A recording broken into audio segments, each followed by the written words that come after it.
Welcome to Man Does Tech, where I solve the problems you didn't even know you had. You begin by making a restore point and running PowerShell as administrator so you can safely change the system. Once done, unblock the downloaded PS1 script and set execution policy to remote signed only for this session so scripts run. You want to verify the script source and open it in a text editor to scan for obvious risks. This explains why you don't run scripts blind. Then navigate to the script folder. You now run the Debloater with caution, starting in a test or dry run mode to see plan changes. As you execute, choose flags that match your needs. For example, remove telemetry and redundant apps but keep the Windows Store if you rely on it.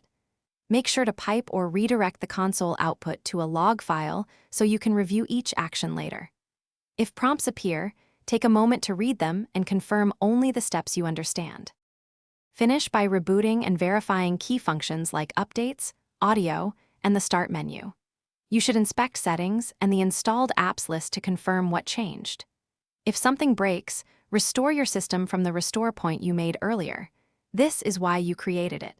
If the issue is isolated, consult the log you saved to revert a specific removal or rerun the script with only the necessary reinstall commands. That targeted approach gets you back to stable quickly. Thanks for watching. If you found this helpful, don't forget to like and subscribe.